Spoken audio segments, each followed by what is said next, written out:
Olá, feliz sábado! O tema do nosso PG de hoje é Amando os inimigos. Vamos orar? Bondoso Deus e amado Pai, nós pedimos, Senhor, a presença do Seu Santo Espírito aqui neste momento, agora que vamos abrir a Sua palavra para estudá-la. Esteja sempre conosco, guia-nos.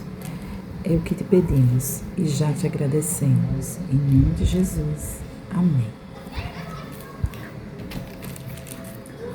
O nosso estudo traz a seguinte questão: qual foi a pior refeição que você já teve que mastigar e engolir?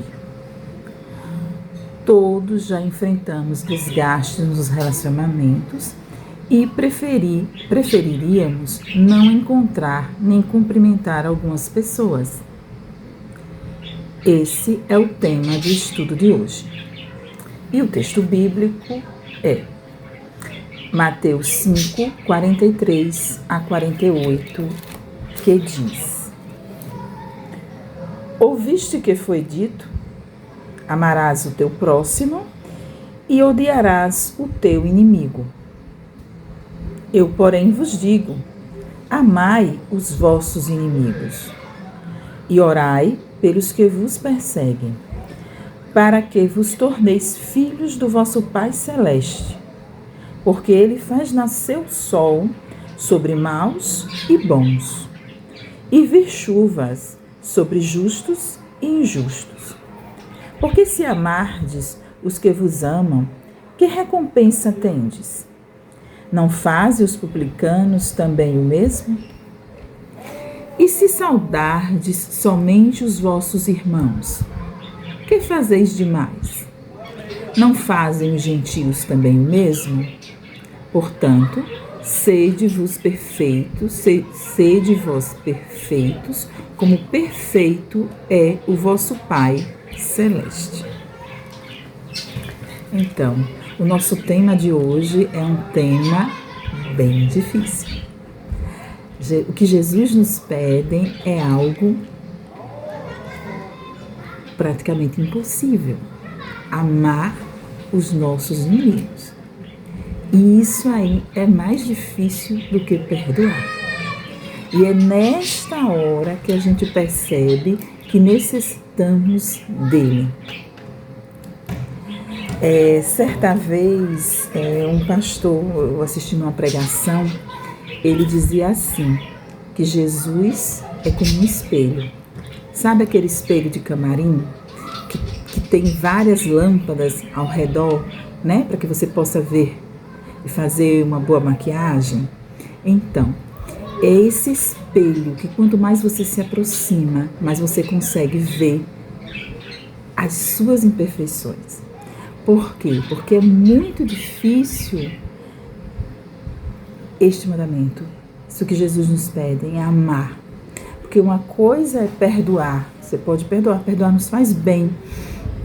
Mas amar o inimigo, amar quem nos persegue. Como fazer isso? E é nessa hora que a gente sabe que a gente depende dele. É aí que entra, né, nós estamos em Mateus 5, que é o início do sermão da montanha, o sermão do monte, né, um dos discursos mais famosos de Cristo, onde ele mostra como devemos ser, como o cristão deve ser. E essa parte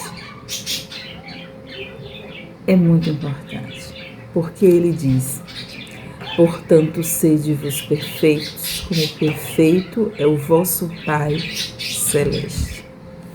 E ainda tem mais. Porque aqui ele diz, olha, para que vos torneis filhos do vosso Pai Celeste, porque Ele faz nascer o sol sobre maus e bons, vir chuvas sobre justos e injustos. Então Deus, com o conhecimento que Ele tem de nós, Ele sabe quem é contra Ele, Ele sabe quem é mau, e Ele faz nascer o sol sobre esses, Ele faz cair a chuva sobre todos. E para que nós possamos imitá-los, sermos semelhantes a eles, sermos perfeitos, ó como é impossível, Senhor. Mas ele diz que para Deus nada é impossível. Por isso que dependemos disso. É nesta hora que vem aquela questão do humilde. Quem é humilde? É quem depende de Cristo. Logo no início aqui do Mateus 5, ele traz: bem-aventurados, felizes, os humildes, os pobres de espíritos, aquele que, quando chega perto de Cristo, quando vê o que ele é capaz de fazer, porque ele fez isso, ele amou os seus inimigos. Judas estava sempre ao lado dele, ele já sabia quem era. Então, Jesus, ele conseguiu essa façanha. E quando nós nos dedicamos a estudar a palavra, a gente vai percebendo quanto nós precisamos dele. E também, aqui no início de Mateus, fala dos mansos, né? Porque para isso a gente tem que ser domado. Eu estava ouvindo Mateus 5 no Reavivados com o pastor Ronaldo, e ele traz o significado, né, de manso em grego. Esse manso, felizes, bem-aventurados os mansos. Aquele que é manso, o sentido da palavra manso é no sentido de amansar um cavalo, um cachorro, um animal, de adestrar, porque nós somos assim, né? Nós somos difíceis, até mesmo para Deus. Então, nessa hora, nós somos como um cavalo selvagem, porque a gente pensa: Senhor, como é difícil isso, como amar. E como a gente começa a fazer isso? Ele traz um pouquinho aqui, porque ele diz: para amar os inimigos e orar pelos que vos perseguem. Então nós podemos começar a fazer isso orando, mas pedindo muito a Deus sabedoria, para que possamos amar esse próximo que é inimigo nosso, que a gente sabe que nos fez mal. E imagine que a situação fica complicada quando o seu inimigo é alguém muito próximo. Às vezes pode ser alguém da sua família, às vezes pode ser alguém que deveria cuidar de você, mas essa pessoa lhe faz mal. E quantas pessoas vivem amarguradas, sofrem por conta disso. Mas Jesus pode nos dar o direcionamento. E aqui no estudo, nós temos aqui uma pergunta. Na prática, como cumprir o mandamento de amar o outro, se o meu coração está machucado pelo que ele me fez? Por onde começo? Que tipo de pessoa é mais difícil aceitar e amar? Então, ele pede para que a gente vá para 1 João 4, 19 e 21. E por onde começar? Em 1 João 4, 7 e 12. E nós vamos ler agora. Então, que pessoa é mais difícil de amar? Vamos para 1 João 4, 19 a 21, que diz: nós amamos porque ele nos amou primeiro. Se alguém disser, amo a Deus, e odiar a seu irmão, é mentiroso. Pois aquele que não ama a seu irmão, a quem vê, não pode amar a Deus, a quem não vê. Ora, temos da parte dele este mandamento, que aquele que ama a Deus, ame também seu irmão. Então, respondendo à pergunta, que tipo de pessoa é mais difícil de amar, né? Então, se a gente não consegue amar quem a gente vê, como a gente vai amar a Deus? É isso que ele traz aqui. E ainda diz que ele nos amou primeiro. Então, se ele nos encontrou, se ele nos amou, E se a gente o ama, nós teremos também que amar o nosso irmão. Difícil, quando ele é nosso inimigo, difícil. Mas para Deus nada é impossível. Por isso que necessitamos dele, né? Precisamos ser mansos, precisamos ser humildes para cumprir isso aqui. E quanto mais formos assim, mais parecido com ele seremos. E a outra pergunta é: na prática, como cumprir o mandamento de amar o outro se o meu coração está machucado pelo que ele me fez? Por onde começar? Então, eu pego para que a gente leia 1 João 4, 7 a 12. Ainda estamos em 1 João 4, que diz: Amados, amemo-nos uns aos outros, porque o amor procede de Deus. E todo aquele que ama é nascido de Deus e conhece a Deus. Aquele que não ama não conhece a Deus, pois Deus é amor. Nisto se manifestou o amor de Deus por nós, em haver Deus enviado o seu Filho unigênito ao mundo, para vivermos por meio dele. Nisto consiste o amor, não em que nos tenhamos amado a Deus, mas em que ele nos amou e enviou o seu Filho como propiciação pelos nossos pecados. Amados, se Deus de tal maneira nos amou, devemos nós também amar uns aos outros. Ninguém jamais viu a Deus. Se amarmos uns aos outros, Deus permanece em nós e o seu amor é em nós aperfeiçoado. Então, se nós que somos maus, merecíamos que Deus tivesse mandado o seu Filho, tivesse enviado o seu Filho para morrer por nós, ou para vivermos, para que nós possamos viver por Ele. Então, se Jesus já morreu pelos nossos pecados, por que nós não podemos amar os nossos inimigos? E aí a gente lembra da cruz, né? Quando Jesus diz: Pai, perdoa-os porque eles não sabem o que fazem. Nós lembramos de Judas. Jesus, em nenhum momento, disse: faça o que você tem que fazer. Ele não chorou, ele não se vitimizou por essas situações. Ele cumpriu o que Deus queria que ele fizesse. E aí ele diz: ninguém jamais viu a Deus. Se amarmos uns aos outros, Deus permanece em nós e o seu amor é em nós aperfeiçoado. Então, para que a gente esteja em Deus, que a gente conheça realmente Deus, a gente tem que tentar ser como Ele e tentar amar essas pessoas que fizeram mal, perdoar, amar. É difícil, né?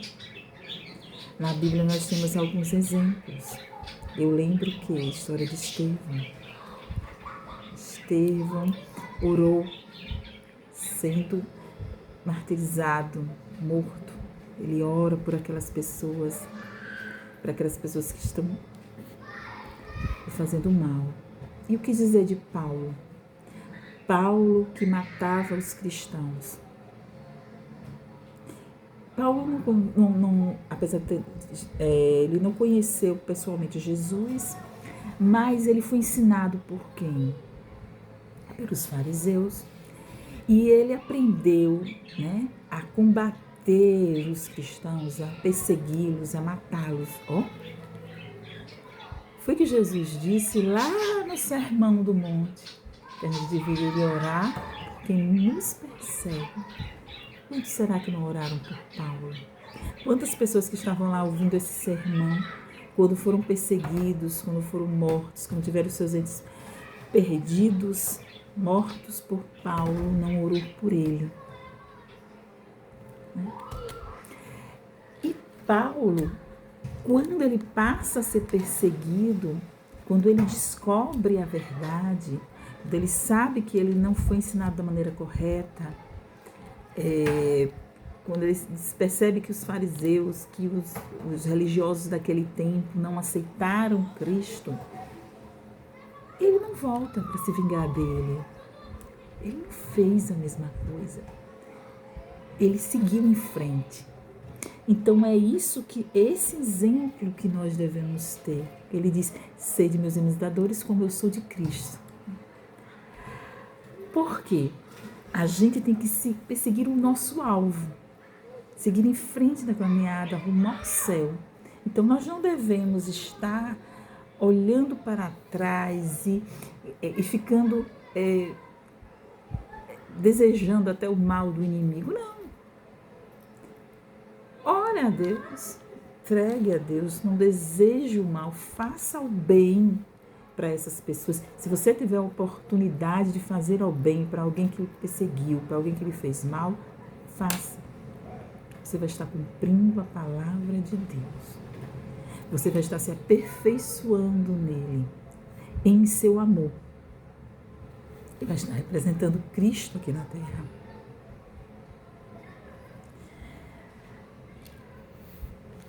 O nosso estudo ainda pede que a gente leia Filipenses 4:13 e Tiago 1:5 e 6.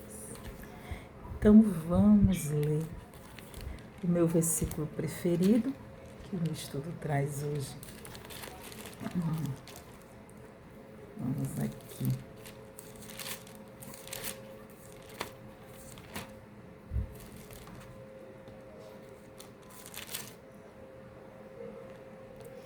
Filipenses 4:13.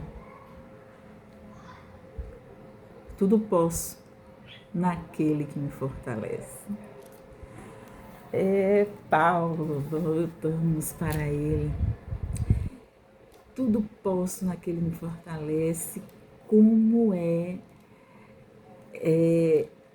o versículo famoso, está em várias lembrancinhas, quadros, em caminhões, né?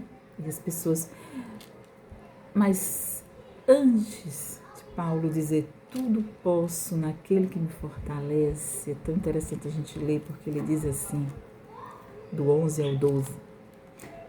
Digo isto não por causa da pobreza, porque aprendi a viver contente em toda e qualquer situação, tanto ser estar humilhado como também ser honrado. De tudo e em todas as circunstâncias já tenho experiência, tanto de fartura como de fome, assim de abundância como de escassez. Tudo posso naquele que me fortalece. Então, esta frase vem de alguém que teve essa experiência.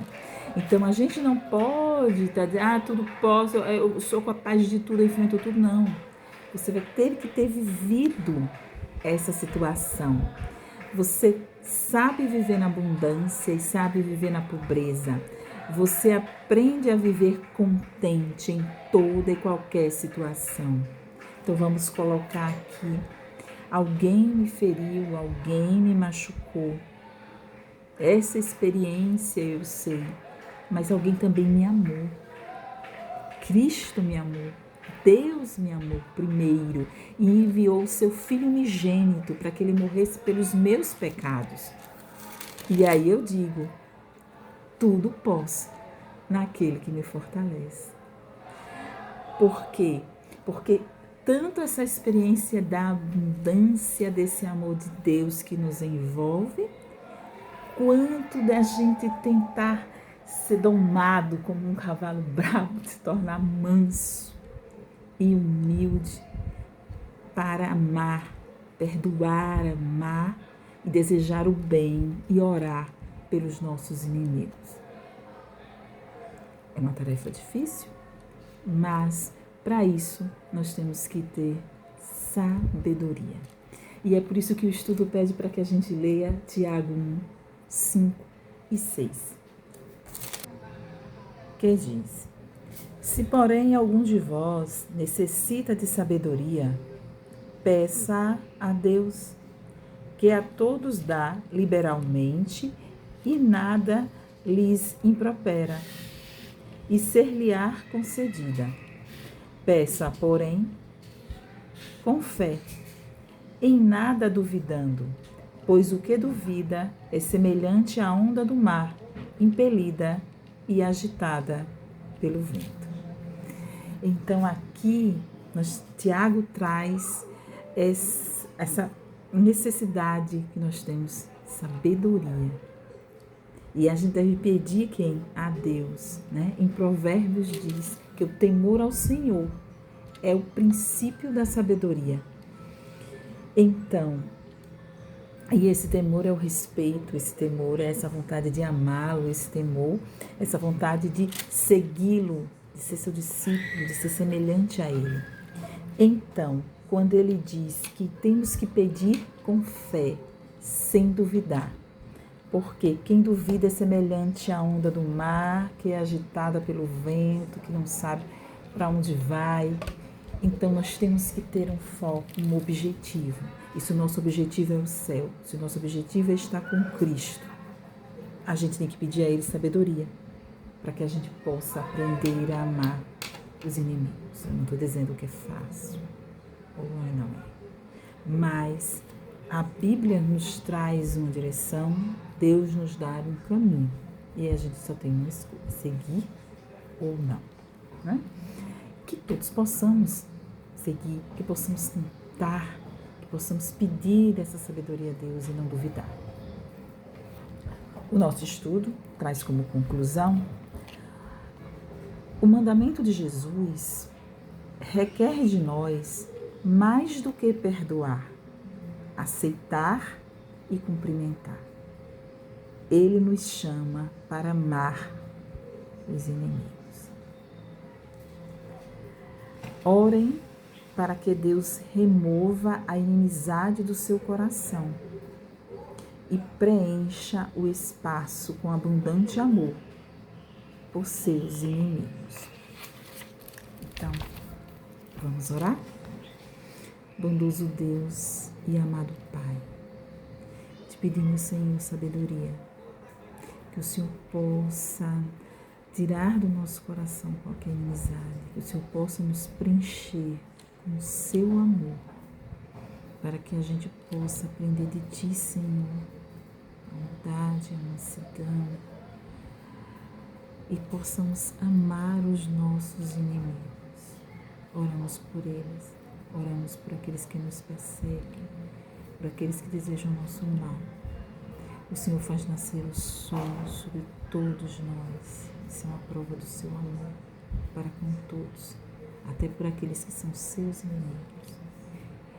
E pelo Senhor ter morrido na cruz pelos nossos pecados, com essa demonstração de amor enorme, que a gente possa também ser capaz, Senhor, e seremos, porque não podemos duvidar,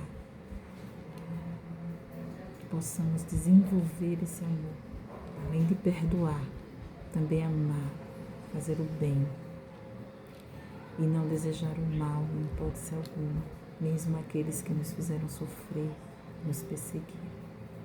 Nos rendemos a Ti, Senhor. Necessitamos de Ti desesperadamente. Ajuda-nos, transforma-nos e faz com que possamos nos aperfeiçoar no Seu amor.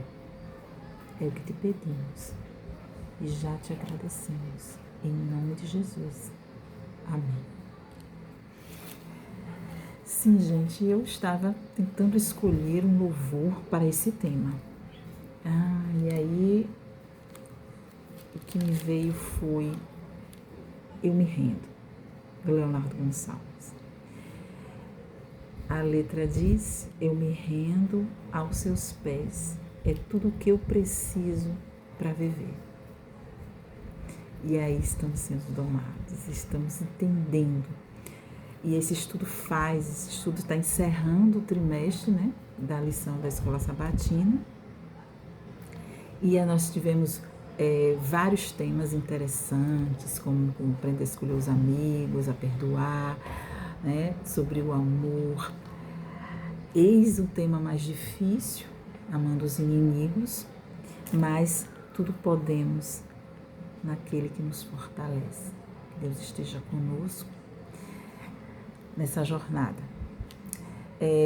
Vou deixar também o link do Reavivados por Sua Palavra com o pastor Ronaldo, falando sobre Mateus 5, que é onde traz essa parte que Jesus diz para que a gente ame os inimigos. Além disso, nós estamos distribuindo já o livro Missionário 2025, com o tema Chave da Virada. É um guia prático para a resolução de problemas emocionais. Eu vou deixar o link também tanto do livro em áudio quanto em PDF, aí na descrição do nosso vídeo, do nosso estudo, ok? Então, fiquem com Deus e até a próxima.